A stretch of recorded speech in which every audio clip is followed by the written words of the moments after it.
Psalm 138:2 says, I bow down towards your holy temple and give thanks to your name for your steadfast love and your faithfulness, for you have exalted above all things your name and your word. Now your Bible might say something like, for you have magnified your word above your name, as if it's saying God esteems his word above his name. But the translation of these two noun clauses, your name and your word, is really quite simple, as they hold equal value within the ancient Hebrew text. In other words, God has exalted his name with identical strength, with the same sense of importance as his word, which he has used to create and sustain everything, and by which is the very means of our salvation. So as we explore this topic of God's sacred name, we need to understand we're talking about something that is as rich and significant as God's word itself. Welcome to our second video in our series on God's name, YAHUAH, which has been created to augment the first video of this series, where we explained how to pronounce God's sacred name. Many find the information in the first video compelling, and rightly so, as we offer 10 different lines of evidence to back up our conclusion. However, many still wonder why so many biblical scholars still use the two most popular names ascribed to God's sacred name, Jehovah and Yahweh. So we've put this study together identifying textual, historical, and archaeological evidence of how God's sacred name has been pronounced throughout history. What you're going to discover is that the key historical figures and the overwhelming historical evidence points to the phonetic pronunciation of YAHUAH. Most scholars are discreetly backing away from the use of the name Jehovah, as this is a German language transliteration, and neither the letter J nor the letter V had an equivalent in ancient Hebrew. So the name is easily dispensed. In fact, as more evidence comes into view, even the Jehovah's Witnesses are abandoning this name in their own discussion forums. The second popular name most of us are familiar with is Yahweh, or Yahweh, as some pronounce it. This name is actually very recent, first appearing about 150 years ago, and starting to become more prevalent with the Messianic movement within the last 50 years. Yet it's how this name Yahweh was derived and why scholars are still so dedicated to it that makes the use of this word such a fascinating story. To lay out our case that God's sacred name is correctly pronounced as YAHUAH, we're going to break down what we've learned through archaeological discoveries, ancient texts, and records of how scholars used the Tetragrammaton through history into 3 time periods. Review the following timelines and it'll soon become clear why we've broken up the evidence into these periods of time. There's no doubt about it. This is a real-life Indiana Jones adventure, and what lies at the end of the treasure map is a pearl of great worth, the key of David to the kingdom of Yah.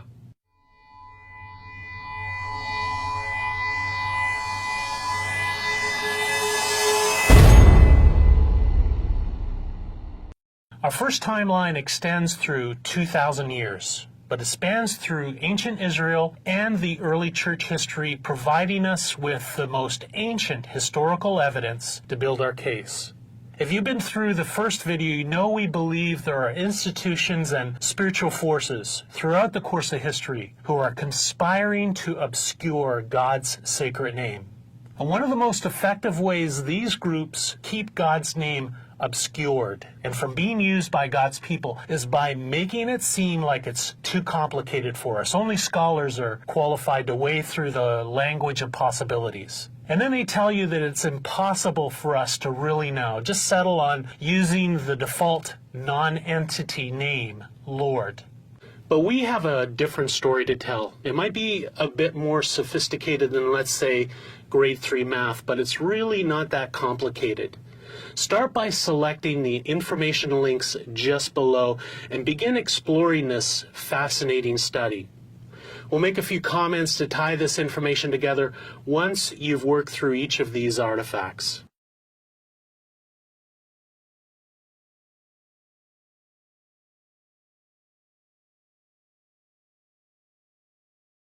Our first artifact is located in Soleb, a town on the west side of the Nile River in today's central Sudan. Soleb is the location of an ancient Egyptian temple built by Amenhotep III, who constructed the temple in the image of his great temple at Luxor as a tribute to the Egyptian god Amun-Ra. The site at Soleb is huge, containing a vast necropolis with small tomb chapels decorated with pyramids. And the temple appears to have had some notoriety within ancient Egyptian culture, as it played a central role in some of the Egyptian myths, such as how the eye of Horus was lost in his battle with the god Seth. In one section of Soleb, there's a series of reliefs that speak of captive prisoners, one of which is called the people of Sheshu, who are thought by some to be the Hebrews.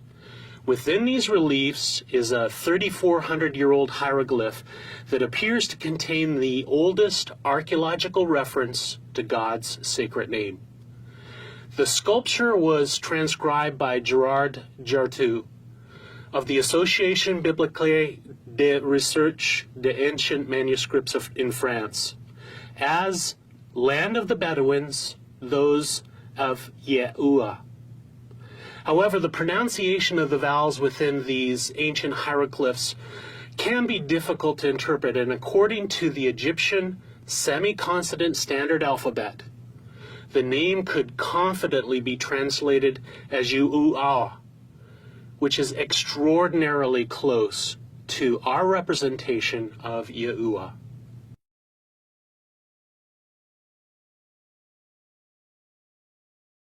The 2-meter-high black obelisk of Salmanizer III was found in the palace at Nimrud and depicts 5 different subdued kings who are pictured as bringing tribute and prostrating themselves before the Assyrian king. On the second panel down on one of the 4 sides of the obelisk, you can find King YAHUAH of Israel kneeling before Salmanizer, depicting the king of the northern 10 tribes of Israel in 2 Kings 10 at the very time historians would expect, about 840 BC. This artifact adds profound contribution to our research, as here on the obelisk, the king of Israel, known in English as Jehu, son of Omri, we read Jehu's name rendered in Akkadian cuneiform as YAHUAH. This demonstrates the fact that all of the theophoric names beginning with the letters Yud and He, which are found much later in the Masoretic texts as Yah, should in fact be pronounced as Yah.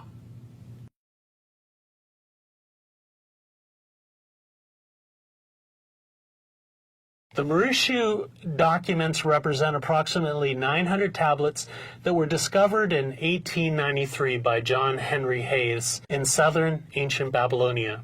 The Mauritius family were Jews who had become a prominent Mesopotamian banking family, central to the region's economy for about 150 years. About 730 of the tablets were from the banking house of Mauritius and survived because they were placed in clay jars and were sealed with asphalt. About 8% of the Mauritius family's banking clients can be identified as Jews from their names, and many of these names are theophoric, meaning they have God's sacred name in them. The names in these texts demonstrate that the Tetragrammaton would have been pronounced as Yahu in Aramaic.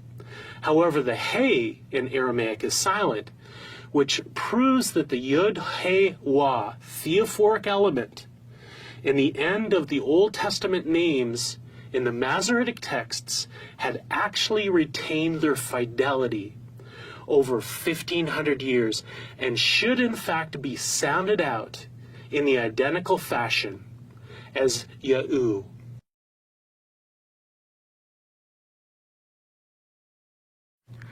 In 607 BC, the Babylonians razed the city of Jerusalem to the ground, and many Jews who were not captured fled to Egypt.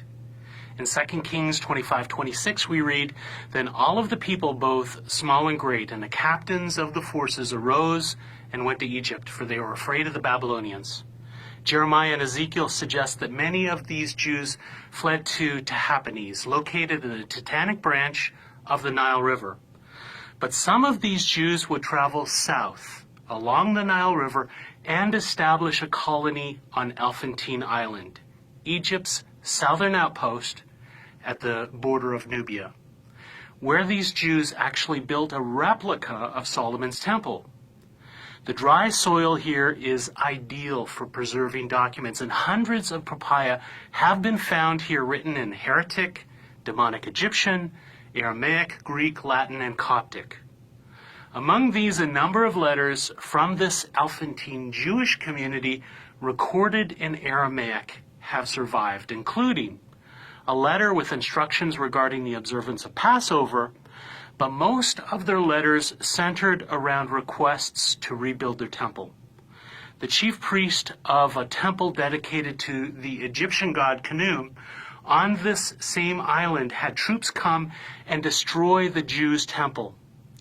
So Yedaniah, a Jewish leader of the colony, petitioned the Persian governor of Judah for permission to rebuild. The Egyptian god Khnum was always fashioned in the form of a ram, so these Egyptians may have been just a little bit miffed that the Jews claimed their god was the only true god, and they actually sacrificed sheep to him in their temple.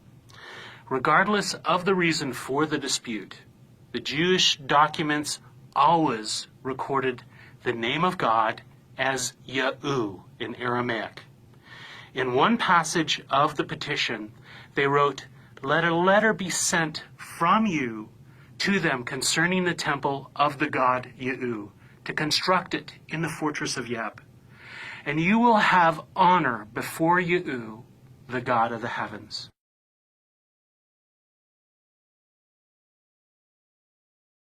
The Old Testament was first translated into Greek around 300 BC by a group of Hellenized Jews in the Egyptian city of Alexandria.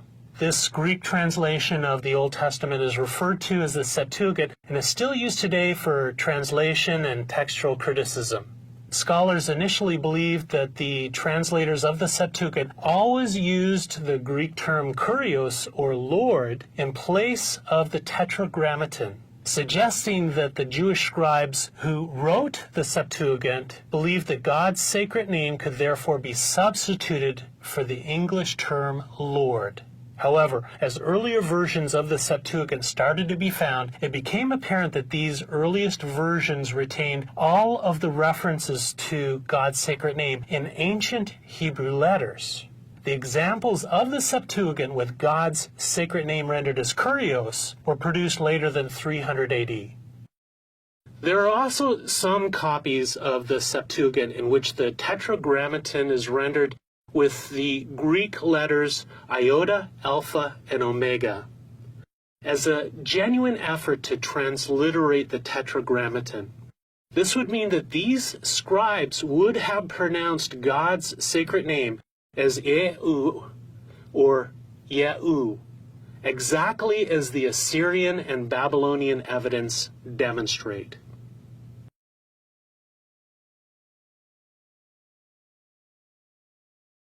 Flavius Josephus was a first-century Jewish historian who initially fought against the Romans during the First Jewish-Roman War as the head of the Jewish forces in Galilee, until he eventually surrendered to Rome in 67 AD. The Roman forces were led by a Roman general called Vespasian, and Josephus told Vespasian that the Jewish messianic prophecies that started their conflict made a prediction that Vespasian would eventually be elevated to the position of the Roman emperor. So Vespasian favored Josephus and kept him around as an interpreter. When Vespasian actually became the emperor of Rome in 67 AD, he granted Josephus his freedom.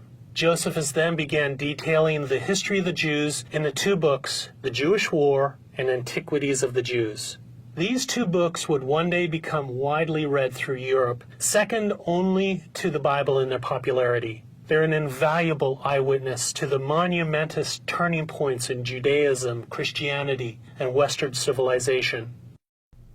Now, in Chapter 5 of Volume 5 of his work, The War of the Jews, Josephus, speaking of the high priest, said this, "A mitre also of linen encompassed his head, which was tied a blue ribbon, about which there was another golden crown, in which was engraved the sacred name of God.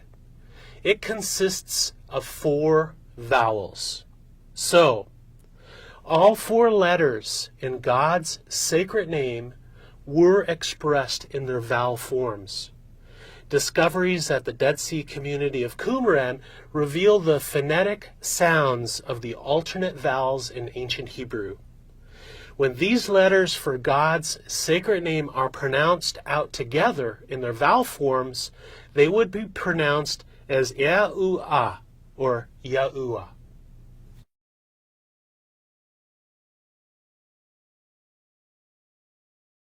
Clement of Alexandria was a Christian theologian who taught at the Catechetical School of Alexandria in Egypt around 200 AD. Clement was Origen's predecessor at the Catechetical School of Alexandria, and Origen profoundly influenced Augustine, so Clement and his Hellenistic philosophy definitely made its mark on the early church. Most theologians who prefer to pronounce the Tetragrammaton as Yahweh point back to Clement, who supposedly rendered the Tetragrammaton in Greek as YAHUAH, which we would pronounce in English as Yahuwah or Yahweh. However, this is a mistake. The only surviving manuscript of Clement's Stromata where he spells out the Tetragrammaton in Greek is in Codex L, and here we find the original spelling is actually Yahu, exactly as the Assyrian, Babylonian, and Septuagint evidence referenced earlier would suggest.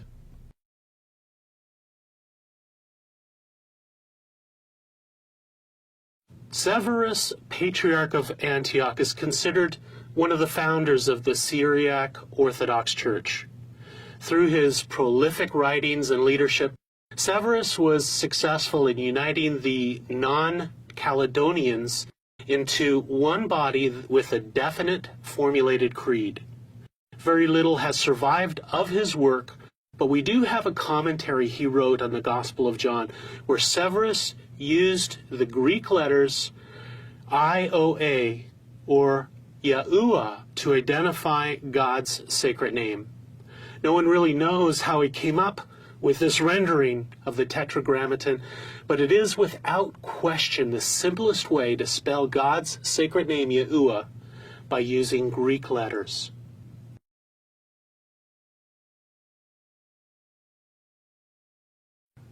We've cited archaeological examples of the divine name written out in ancient Egyptian hieroglyphics, Akkadian cuneiform, Babylonian cuneiform, Aramaic, Koine Greek, and Hebrew, all of which point to the phonetic sounding of God's sacred name as Yahuwah or Yahu.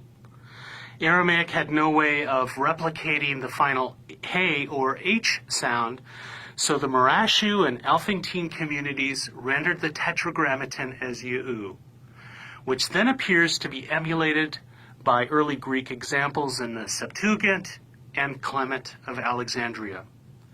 It's possible that this phonetic rendering of Yahu, identifying God's sacred name, fell out of favor among the early church fathers because the Gnostic cults often used the Greek iota, alpha, omega, or Yahu form to identify the first demiurge, or God.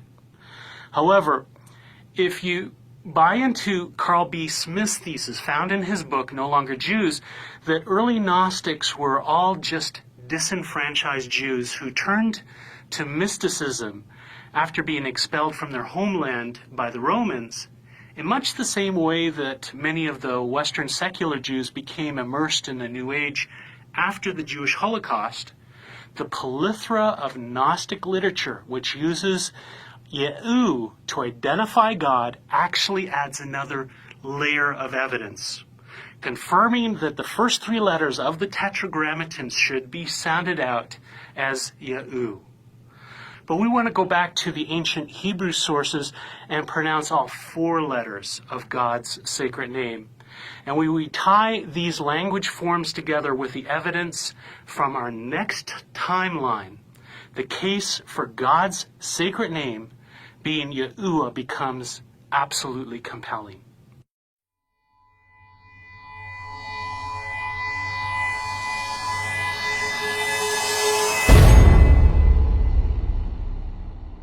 Our next timeline spans 1,000 years and takes us through the history of medieval Europe.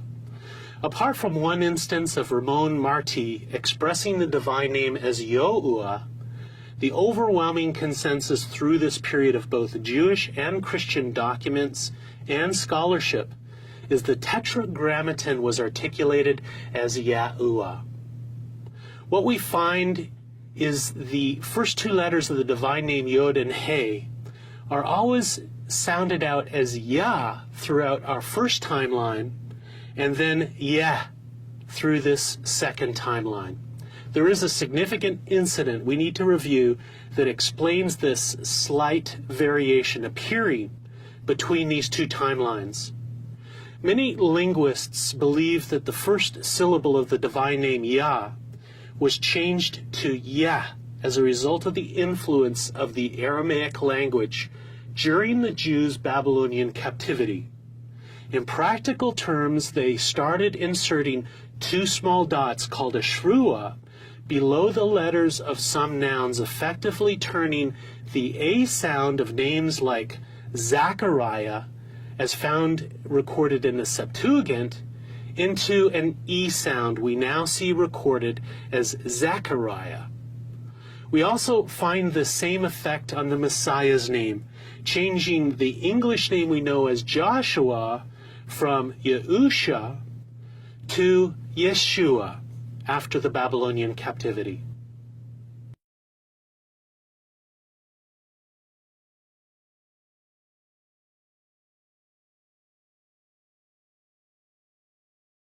There's a large period of time where there are very few examples of Hebrew texts. Essentially, from the period of 100 AD to 1000 AD, it appears as though the medieval church and Islam had effectively wiped out almost every Hebrew document. However, some examples have miraculously survived, and more examples are coming to light all the time, such as the Vatican Library's 9th century Midrash on the book of Leviticus, the Cairo Genza, which has texts that date back as far as the 7th century, and the Ashkar Gibson manuscript, which is thought to date back to the 6th century. Christian D. Ginsburg's work entitled The Old Testament compared various readings from more than 70 manuscripts of the oldest Masoretic text. Some of these manuscripts, which Ginsburg dated back to about AD 850, convinced Ginsburg to render the sacred name as YAHUAH. Juan W. Lee, a professor at Calvin College, confirmed Ginsburg's assessment of these early Masoretic texts, but believes the divine name should be read as YAHUAH. This conclusion is verified by the Codex Leningrad, which is the oldest complete Hebrew text in the world, and clearly has God's sacred name recorded as YAHUAH.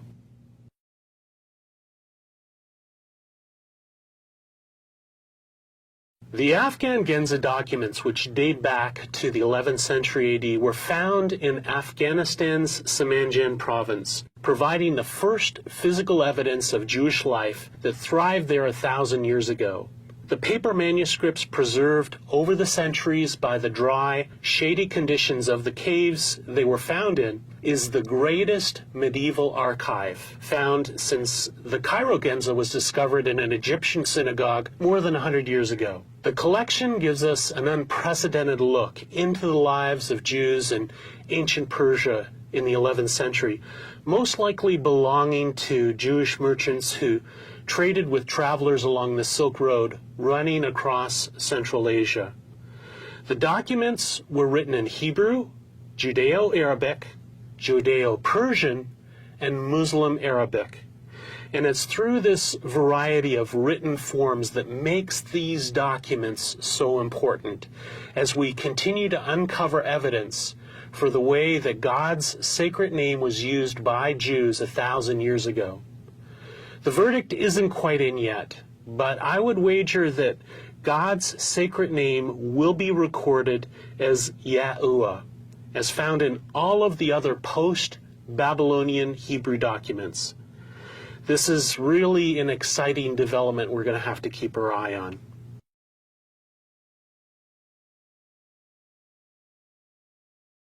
Maimonides was born in Cordoba, Spain, but first moved to Fez in Morocco and then to Fustat, Egypt, rather than be forcibly converted to Islam.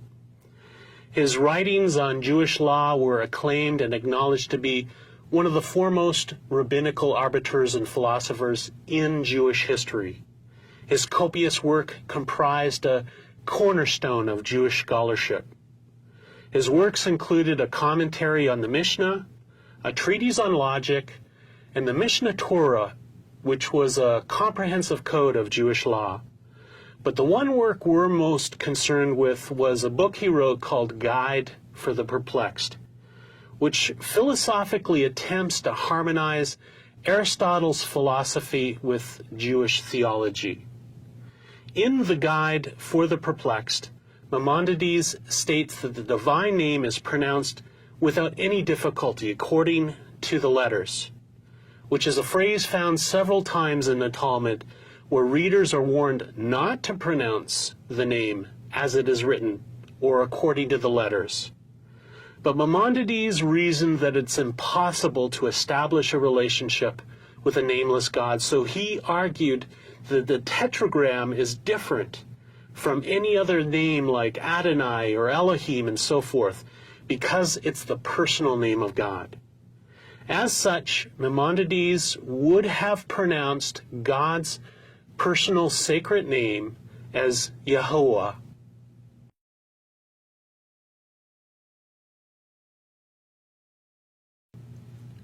Joachim of Fior was the founder of a monastic order of San Giovanni, whose followers are called Joachimites. He's a theologian and mystic who applied himself entirely to the study of the Bible with a special view to uncovering the mystical meaning concealed within scriptures.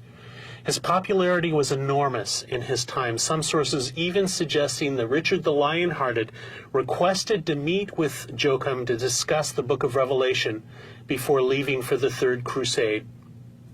His famous Trinitarian diagram of interlaced circles identifying the tetragrammaton eventually led to the use of the Bromian rings as a standard symbol of the Trinity. These IEUE letters in this famous illustration would be pronounced as YAHUAH.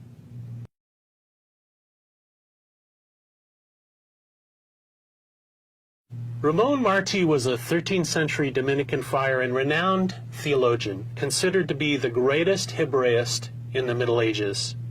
Martí was widely read in Hebrew literature, quoting not only from Talmudic and Midrashic works, but from Rashi, Abraham ibn Ezra, and Maimonides.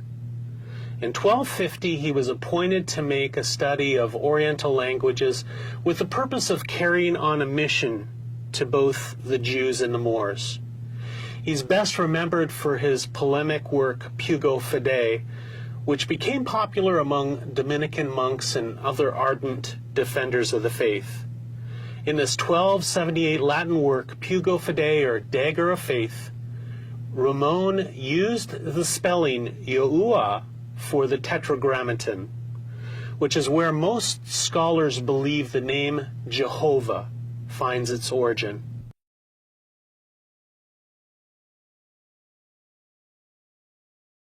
Nicholas of Cusa was a German mathematician, astronomer, and theologian. He was also an influential philosopher who stressed the incomplete nature of man's knowledge of both God and the material world in his writings. Among Cusa's other interests were diagnostic medicine, and applied science, where he was an early voice who emphasized empirical knowledge. He was also known for leading the ecumenical movement in the 1439 Council of Florence, and in 1448 he was appointed as cardinal. But we need to go back to 1430, when Nicholas of Cusa made a statement in a sermon he gave in support of the Trinity called "In the Beginning Was the Word," in which he spelled out the Tetragrammaton as YAHUAH.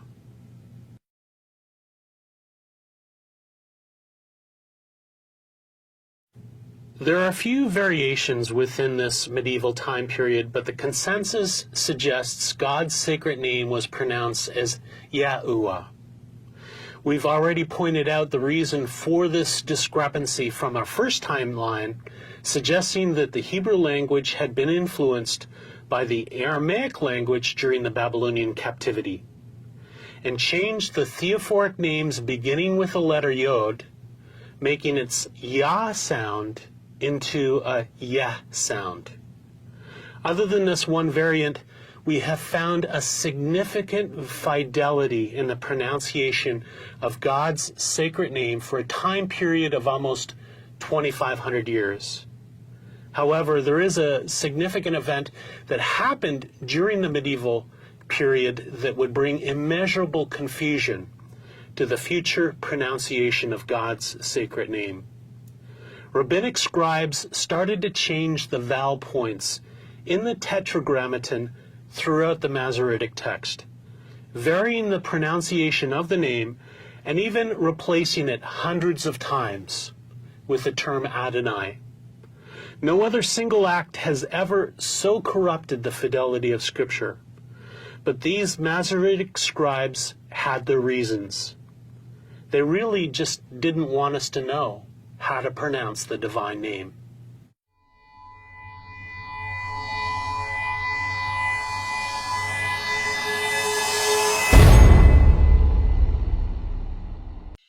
Our third and final timeline extends from the time of the Protestant Reformation to the present. As you will see, both historical scholarship within the Roman Catholic Church and most of the key Protestant thinkers at the time of the Reformation had independently but collectively come to the same conclusion. The sacred name of God was pronounced YAHUAH. The French scholar Gerard Jartou suggests that the acceptance of this name YAHUAH, representing the divine name, had become so prevalent at the time of the Reformation that even lay people in the church started using it. What an absolutely fascinating coincidence that the majority of the church were almost perfectly articulating the sacred name of God right at the time of the greatest movement of God's Spirit on the church since the time of the early church. However, this soon changed after Gilbert Genabard's work De Sancto Trinitate, and God's sacred name became lost once again in a sea of ambiguity and misinformation.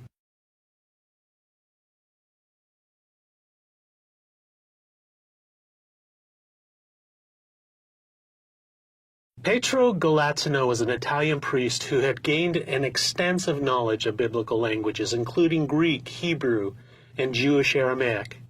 At the request of both the Pope and the Emperor, Galazzino wrote his chief work, De Arcanis Catholicae Veritatis, concerning the secrets of universal truth, which was a polemic that critically reviewed the Jewish oral law from a Roman Catholic perspective. Galazzino used a number of Jewish writings in an effort to convince the Jews that their own writings yielded proof of the truth of the Christian faith. The work borrowed largely from Raymond Martini's work, augmented with quotes from the Zohar. Here within his great manifesto, Galazzino transliterated the Tetragrammaton as YAHUAH.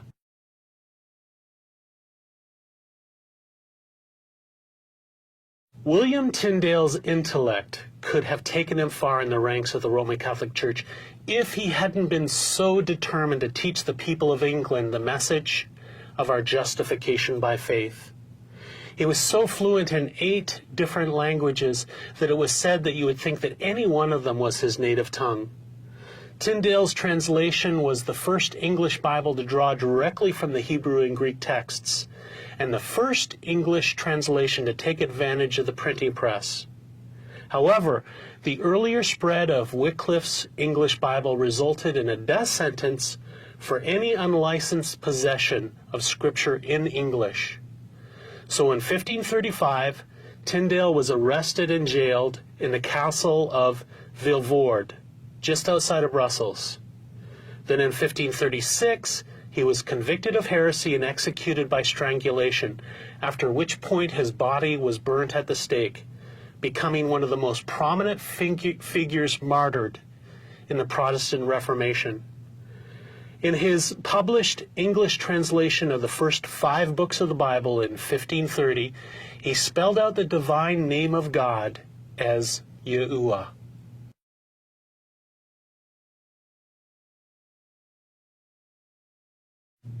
Martin Luther was an Augustinian monk who became a doctor of theology at the University of Wittenberg in 1512.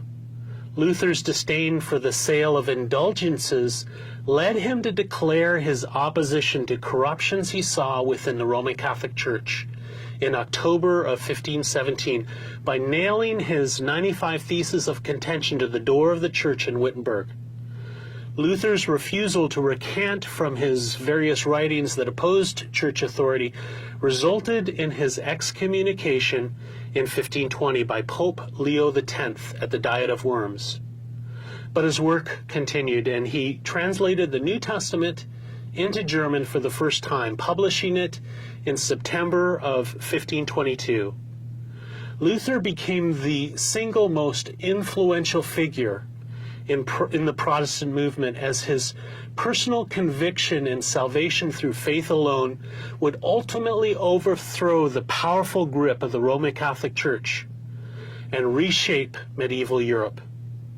In 1526, Luther wrote in a sermon on Jeremiah 23, 1-8, in which he stated, "This name, YAHUAH, Lord, belongs exclusively to the true God." He also refers to the same rendering when he wrote in 1543 that the Jews alleged that the name YAHUAH to be unpronounceable. They do not know what they're talking about. If it can be written with pen and ink, why should it not be spoken? Which is much better than being written with pen and ink.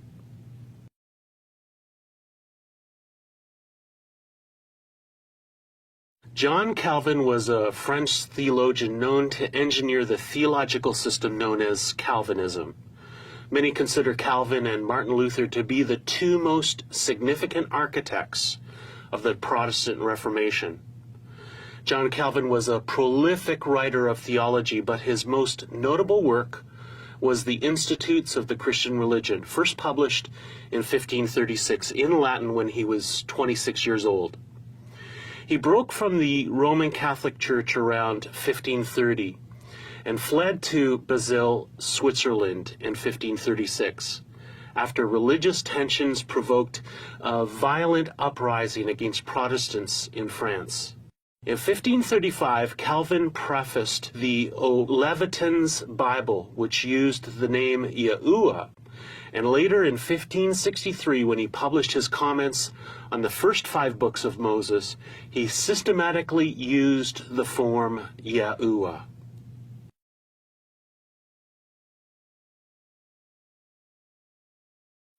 Gilbert Genabard became professor of Hebrew and exegesis at College Royal in France from 1562. He was one of the most learned professors at the university, and through his numerous exegetical works became famous throughout Europe. Among his students at the College Royal was St. Francis de Sales, who considered it an honor to have Genabard as his professor. Among Genabard's works is a commentary on Psalms, which is still considered to be one of the best ever, and still can be accessed online through the Jewish Virtual Library. It was, however, his work De Sancta Trinitate, in which Genebard had his greatest impact on the way we pronounce the divine name. In this work, he was highly critical of those who had rendered the divine name as YAHUAH, referencing the writer Varro, who claimed that the Jews worshipped the Roman god Jupiter, pronounced as YAHUAH in Latin. So Genebard considered the use of the name YAHUAH as a return to paganism. His real impact came when he pointed out that because God identified himself by the expression I am in Exodus 3:14, which is YAHUAH in Hebrew, that according to the linguistic laws of biblical Hebrew, the sacred name was actually the future tense form of the same word, rendering the divine name as YAHUAH. It is this argument that has since mesmerized scholars for hundreds of years now, and has precipitated the English name we now know as Yahweh.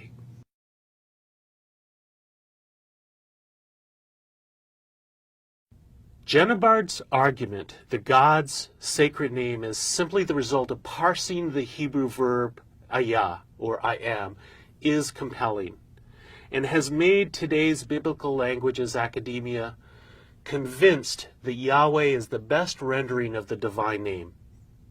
They might joke about Genebard's suggestion that the Jews ever worshiped the Roman god Jupiter, which is ridiculous, but his grammatical construct appeared to be solid.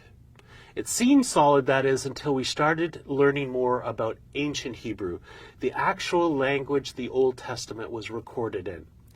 Genebard's grammatical construct works within the language rules of biblical Hebrew, which comes from Aramaic, but it doesn't function in ancient Hebrew. There isn't a future tense in ancient Hebrew. In fact, there is no reference anywhere in existence in biblical Hebrew or ancient Hebrew for a verb spelled Yod-He-Wah-He. It's a conceptual fabrication constructed according to the rules of the Masoretic vowel system, developed just over 1,000 years ago. The credentials of Genebard and his nifty little grammatical construct led to today's biblical language academia on a theoretical goose chase. The Tetragrammaton has never been pronounced with a long A at the end, as we find in Yahweh, not in 3,000 or 3,500 years of evidence. Reviewing all three of our timelines together, we find a clear and compelling message of how we should be pronouncing God's sacred name. In our first timeline, we reviewed Egyptian, Assyrian, Babylonian, Greek, and of course Hebrew evidence that renders the divine name as YAHUAH, or Yahu. At the very least, this first timeline nails down the pronunciation of the first three letters of the divine name. As we have reviewed, the influence of the Aramaic language during the Jews' Babylonian captivity changed all the theophoric names in Scripture from Yah to Yah. So it affected our second timeline to where the consensus from our second time period would have us pronounce the divine name as YAHUAH. What we have as a takeaway from this second timeline is the abundant testimony that defines for us how we should pronounce the last letter He in the divine name, which is always spoken as a short A or an Ah sound, and not the long A sound we hear in Yahweh. It's in this third timeline that we find the Protestant reformers heralding God's name almost perfectly as YAHUAH, and revival swept across Europe. Genebard may have temporarily confused the matter, but the Spirit of God is quickening the minds of men around the world to this vital key of God's kingdom. God's people will once more cry out His true name, YAHUAH.